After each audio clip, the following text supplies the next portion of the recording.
I'm Czech composer. I'm 37 years old, and I studied in Prague and then in Paris, and then I lived 2 years in Madrid, and I lived also in Japan. And this traveling and experience from other countries, you can hear it in my music.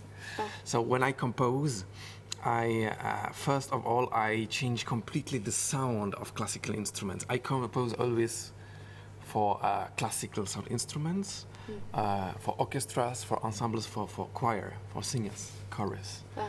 But I like very much to change the sound completely. So I use a lot of techniques coming from other cultures or techniques that I develop myself. I use a lot of techniques that will bring a sonority of the human language and human voice.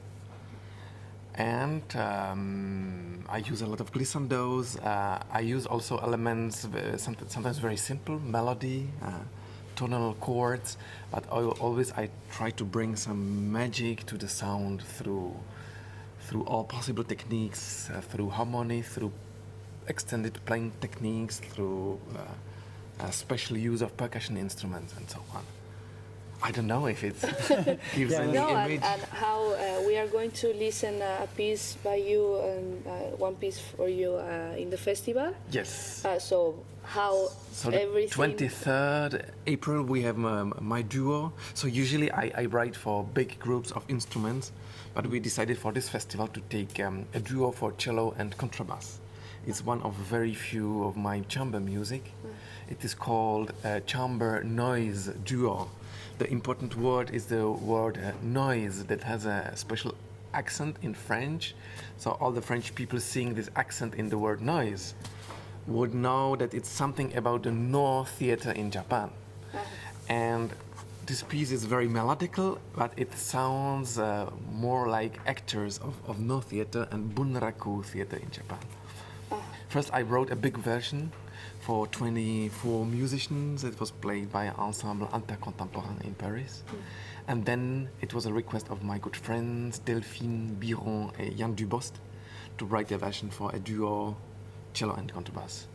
And we are going to analyze the same day from 12 to 2.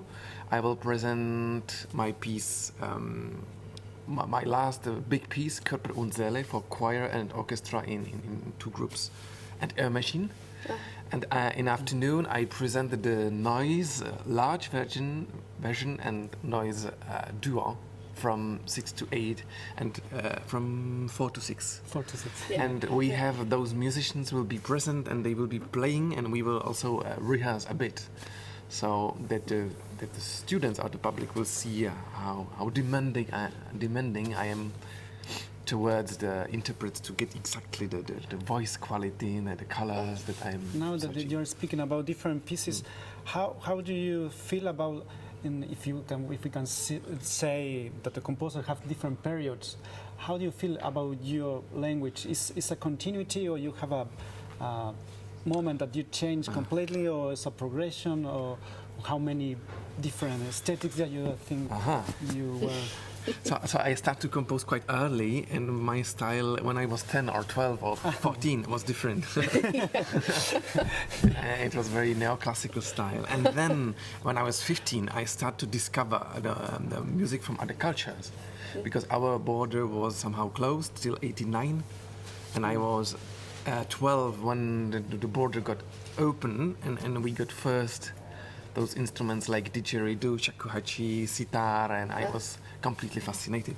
And I started to do very simple music, but with some space concept and those instruments.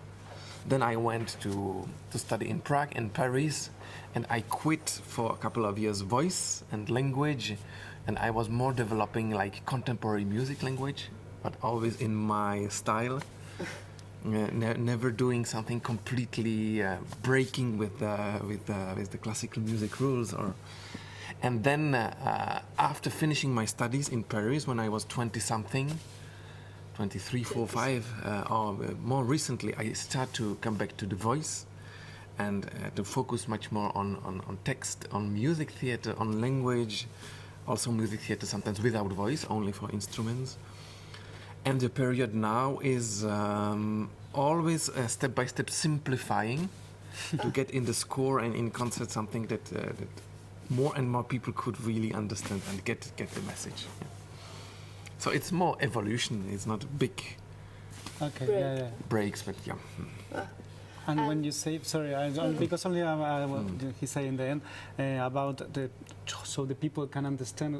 How is your approach to the people to know? Pedagogically, I'm interested to know how the composers and musicians connect with the public, and in which way you feel that we are doing or can be better on your way. How do you feel that this happen, or you think it's better to do it? I think that we should I look at you or at No, it's maybe there. You can see wherever you want. Sorry, I forgot you. Speak to the audience, yeah. Yes, I'm forgot always. So it's here. I'm here for you. Yeah. I think that the music is a kind of transmission of energy and message.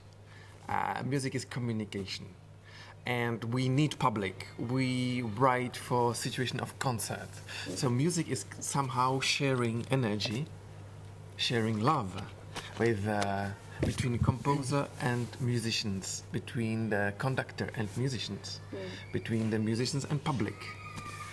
And what composer should do, by my opinion, is to decide this message or strong energy that he wants to give and to find all the ways how to underline it. Because in the concert situation we have only obstacles. We have maybe limited time of rehearsals. We have maybe acoustic that would be too dry or too reverberant. We have a public that is maybe not ready to listen to that kind of music, or that is noisy, or that is no public, and so on.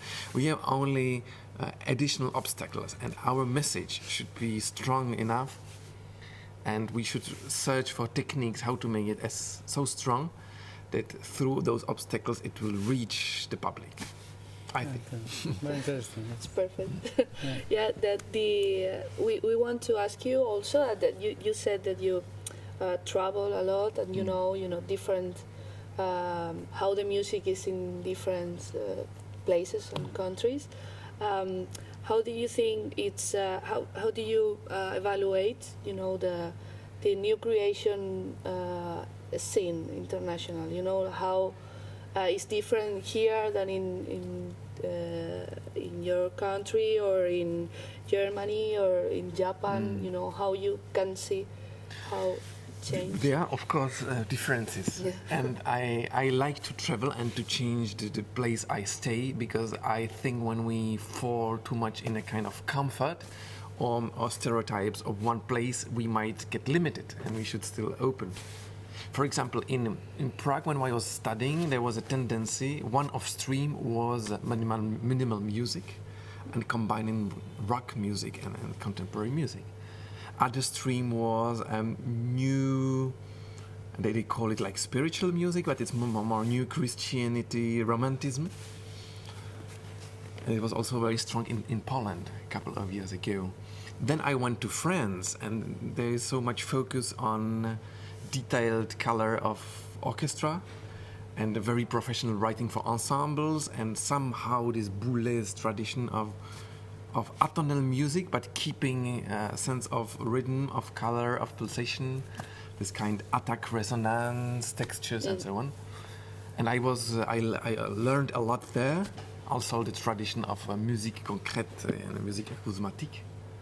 And then I went to Germany, where the people like to have large forms, a lot of Lachenmann influence, and a lot of using of noise, and of some kind of suffering energy in the music, and being very serious about things. So not much jokes, but somehow maybe more open than in France, where is some kind of level of quality. It's quite high standard, but you have never big surprises. You have very rarely kind of somebody completely crazy who would revolutionize a concert in IRCAM or Centre Georges Pompidou or Cité de la Musique.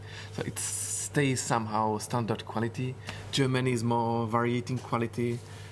but more philosophy and talk behind.